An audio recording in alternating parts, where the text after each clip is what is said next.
Ngibingelela obaba bonke abakhulu nabancane, ngibingelela iSunday School. Amen bazalwane. Akubona ukuthi ngiyakhetha kodwa usuku lwethu ngizwe basho njalo. Ukuthula bazalwane. Bekuyoba kuhle nje sihlale phansi omama bake basibingelele nje okanye basishayele izandla mfundisi. Sibobaba. Ukuthula bazalwane. Nathi bekuhlala phansi wayelisasukuma nishaya izandla. Haleluya. Shaya izandla omama. Siyabonga. Haleluya. Haleluya. Ngibamashini. Amen bazalwane. Sibisiwe namthanda kakhulu uNkulunkulu. Amen bangele. Nami ngelinilanga ngenzelwa umusa. Amen bazalwane. Ngahamba ngahakela. Amen bazalwane. Kwasho ukuthi engakekeni kwami ikhona i-breakdown yasezulwini. Ukuthula bazalwane. Izomstakulula. Ukuthula bangcwele. Ngibonge lethuba engiphiwa lona. Amen bazalwane. Ngiyahlonipha kakhulu. Amen bazalwane. Esikhathini esiningi ngine-appetite yezwi lenkosi. Amen bazalwane. Ngiyathanda ukushunyayezwa. Amen bazalwane. Amen bangcwele. Asizukumosha isikhathi. Amen bazalwane. Ngoba maningi amavesi esizowafunda ilo naloyo ufuna aphume anelakho. Amen bazalwane. Amen bangcwele. Omama njahanga angisho usuku lwethu. Ukuthula bazalwane. Ukuthula bangcwele. Angibona izandla. Abangakajabulelanga ubaba. Haleluya. Ngokungamoshi isikhathi. Amen bazalwane. Siyavula incwadi yabawaseKorinte besibili. KwabaseKorinte besibili. Chapter 4 bese siyambamba no chapter 3. BaseKorinte besibili chapter 4 siqala ukufunda verse 1 up to verse 4. Chapter 3 sizoqala ukufunda verse 13 sime verse 16. BaseKorinte besibili chapter 4 verse 1 to verse 4. Khuleka mfundisi. Uyintwana lemfihla nawe. Baba wethu sezwini lakho sayinengela ezwini lakho uNkulunkulu wethu. Kuthi mawuzwakale wena simakade. Mawuzwakale wena wokhona umhlaba unganalutho uNkulunkulu wethu. Izwi lakho linamandla, izwi lakho baba livula umfula selisedari. Izwi lakho lakhuluma kuPetro. Wathi Petro, woza Petro uNkulunkulu wethu. Vula indlebe zamoya uNkulunkulu wethu. uNkulunkulu wethu yakevasilizwe ngokusithoba kwakho uNkulunkulu wethu. In the name of Jesus Christ of Nazareth. Amen.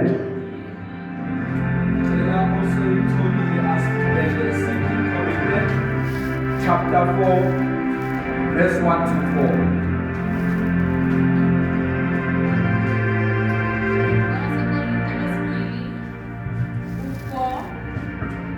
From verse 1.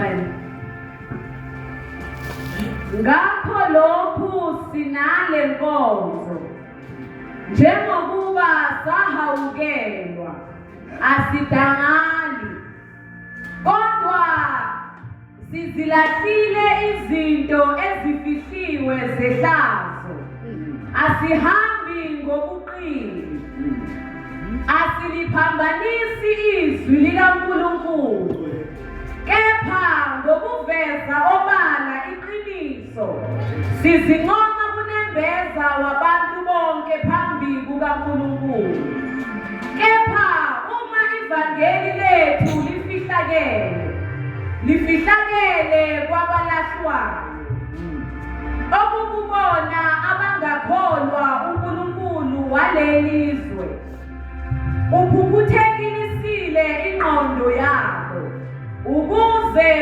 kungasi kubo ukukhanya kwevangeli lenkazimulo kaKristu ongumfanekiso kaNkulunkulu. Cela uphinde u-3 no-4. Kepha uma ivangeli lethu lifihlakele, Kepha uma ivangeli lethu lifihlakele kwabalahlwayo, lifihlakele kwabalashwayo, okukubona abangakholwa uNkulunkulu walelizwe, okuyibona bona uNkulunkulu walelizwe, ukubuthelekisile ingqondo yabo, ingqondo yabo uyibhubhuthekisile, ukuze kungasi kubo ukukhanya kwevangeli lenkazimulo, ukuze bangaliboni bangambulelwa ivangeli likaNkulunkulu kaKristu ongumfanekiso kaNkulunkulu. ivangeli lenkazimulo kaKristu. Ukuthula abazalwane, ukuthula abangcwele, ukuthula ekhaya. Namhlanje ngifisa ukukhuluma ngevangeli lenkazimulo kaKristu. Ukuthula abazalwane, ngoba kulezi insuku semaningi amavangeli. Ukuthula ekhaya nokwenza kwabo akufani, kodwa yiwona wona ayiwo amavangeli. Umehluko kukhona ivangeli lenkazimulo kaKristu. Ukuthula abazalwane, bayakhona ukuthi bathi benze into zabo ebumnyameni babuye nasevangelini baphefome. Yini into ezosihlukanisa nabo? Inkazimulo kaKristu. Ukuthula abazalwane, ufundele ku-chapter 3 uqale ku-13 bese uye ku-16. Verse 13.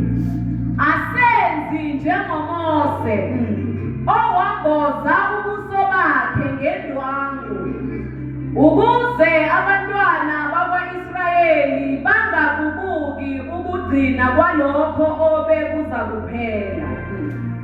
Kodwa ingqondo yabo yama lukhuni, ngokuba kuze kube sosukwini lwanamuhla, nxa kufundwa isivumelwano esindala, leyo ndwangu ihlezi ingambuliwe, ngokuba iyapheliswa kuKristu.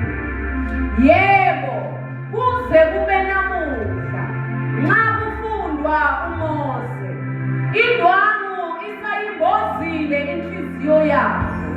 Kepha nxa iphendukela eNkosini, indwangu iyasuswa. Funda no-17 uhlale phansi. Inkosi inguye umoya, kepha lapho umoya wenkosi ekhona, kukhona inkululeko. Ukuthula abazalwane, ukuthula abangcwele, ukuthula ekhaya. Lithi iBhayibheli thina asenzi njengoMose. Wenzani uMose mfundisi? uMose uthe eseyibhulile ibhebhe ezazinomthetho, ukuthula abazalwane, ezazibhalwe umuno kaNkulunkulu. Lithi iBhayibheli wabuyela kuNkulunkulu, wahlala naye 40 days and 40 nights. Ukuthula abazalwane, waze wasulelwa ngenkazimulo engaboni yena. Ukuthula abazalwane, kuthe unjalo uNkulunkulu wamenza uMose ukuthi aphinde aqophe ezinye ibhebhe awubhale umthetho. Ukuthula abazalwane, uMose uthe esehla lapho wehle anenkazimulo. Ukuthula abazalwane, uma afika kubantwana bakwa-Israyeli kwathi ukuthi bona sebayasaba ukumbheka. Ukuthula abazalwane, bamcela ukuthi uMose afihle ubuso bakhe. Ukuthula abazalwane, wozibheka izinto ozenzayo nowenziswa zona. Ukuthula abazalwane, kuyenzeka uyikhiphe nabangani mfundisi, niye lapha eMD nithi msada wena wazi ukuthi awuthi ungakakhoni, uthi usaqala uyabona abathi hayi lana bayamboza inkazimulo. Ukuthula bazalwane, kulezinsuku kwande amavangeli ambozwe inkazimulo. Ubona ngani lokho? Ubona ngama-oyela abanikwa wona. uNkulunkulu walelizwe uphukuthelise iy'ngqondo zabantu. Ifihliwe inkazimulo kaNkulunkulu. Ukuthula bazalwane, ukuthula bangcwele, ifihliwe inkazimulo kaNkulunkulu. Ayisaziwe inkazimulo. Kunaloko sekuhamba manje. Ukuthula bazalwane, abantu bagqamisa amandla ukudlula inkazimulo. Kanti ibandla elizonqoba kulezi iy'nsuku ibandla elizohlala enkazimulweni yakhe. Ukuthula bazalwane, siyayidinga inkazimulo siyibandla. Ukuthula bazalwane, siyayidinga inkazimulo kaNkulunkulu siyibandla. Ukuthula bazalwane, umfundisi uthini indaba yalo mama owagula for 12 years. Ukuthula bazalwane, lithi iBhayibheli lo mama bekasazame konke, nemali bekasadle waze wakasaba nayo. Ukuthula bazalwane, uthi uChapter 4 ngalokho sinale nkonzo, njengokuba sahawukelwa asidangale. Into yokuqala lo mama yenza asangadangale. Umuntu odangele ubonakala ngokuthi agiva. Ukuthula bazalwane, ukuthula bangcwele. Uma ufunda incwadi yabaseRoma chapter 8 verse 10, uthi khona abamiselwe lenkonzo. Ukuthula bazalwane, khona ababizelwe lenkonzo. Ukuthula bazalwane, khona abanikwe inkazimulo. Ukuthula bazalwane, kukhona abanikiwe inkazimulo. Ukuthula bazalwane, okusho ukuthi lo mama esezamile konke azange izuze inkazimulo, kodwa unele ukwenza isinqumo kuye sokuthi ambule indwangu ngokufa ngokuthi uKristu uzondlula wafuna ukuthini kuphela. Wena wawunje, wena wawungalali ungathandazi, wena wawungezwa nge-alamu ukuthi sekumele uvuke. Inkazimulo wena yayithinta ithi thandaza, thandaza, thandaza, thandaza. Ukuthula bazalwane, ukuthula bangcwele. Kodwa ngenxa yokwanda kobubi, lithi iBhayibheli lokhola uthando kwabaningi. Inkazimulo ingozi sekhanjiswa amandla. Kunabo yes baba, inkazimulo ayisekho. Ukuthula bazalwane, ukuthula bangcwele. Yingakho umuntu onenkazimulo ngamahlangu uzombona ngokuthi umeqala ibamba inkazimulo athi kubo wonke oThixo akekho njengawe. Iye ngokuya inkazimulo athi akekho njengawe noma linganiswa nawe. Ukuthula bazalwane, ithi nayiqhubeka nayo inkazimulo athi wehlukile, wehlukile, awunadinganiswa. Into eyenza uNkulunkulu abe uNkulunkulu ohlukile yingenxa yenkazimulo yakhe. Ukuthula bazalwane, ukuthula bangcwele. Ibandla liyayidinga inkazimulo kulezi zinsuku. Ukuthula bazalwane, ibandla liyayidinga inkazimulo. Ukuthula bazalwane, ngoba sizothi uma sesisenkazimulweni bese uNkulunkulu khona ebandleni uvusa abalindi. Ukuthula bazalwane, abasekho abalindi kulezi zinsuku. Ukuthula bazalwane, abalindi abasekho kulezi zinsuku. Ma-watchmen of the church awasekho. Ukuthula bazalwane, ngoba uNkulunkulu uyasebenza ngabalindi. Uma ufunda ngabalindi, lithi iBhayibheli abalindi babehlala phezulu kulogameni. Ukuthula bazalwane, lapho bazoba neview ekahle ukubona impi ingakafiki phakathi. Mighty Jesus. Abalindi bebangalali imini nobusuku. Ukuthula abazalwane bekuthi noma phakathi ezweni kunephakathi noma kunani abalindi bahleli babhekile. Ukuthula abazalwane kunezinto esezingenile babadleni ngenxa yokuthi abalindi balele. Kodwa namhlanje uNkulunkulu enkasini uzosinika amandla sokuthi singene enkazimulweni yakhe. Kulamavangeli akhona kulezi nsuku kathi ewaphakamisa sivele ngathi sithi nali ivangeli lenkazimulo kaKristu.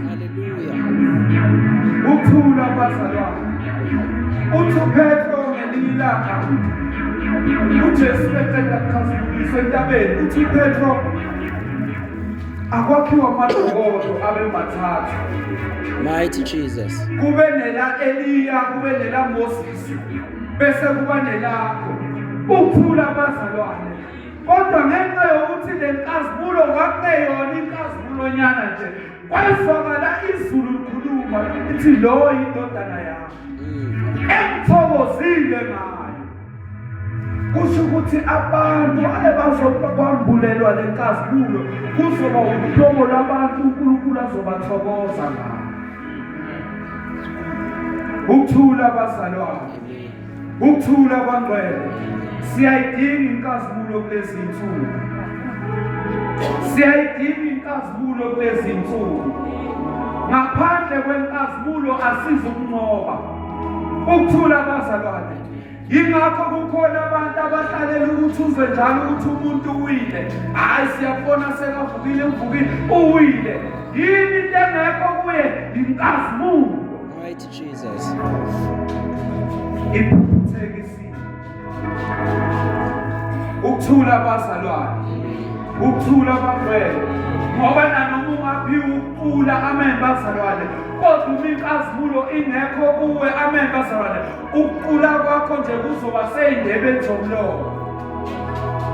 Ukuthula abazalwane, nanoma ungakhona ukuthandaza kahle amen bazalwane, uthandaze ufake amagama amakhulu, kodwa uma inkazimulo ingekho lowo mthandazo awuzukusebenza.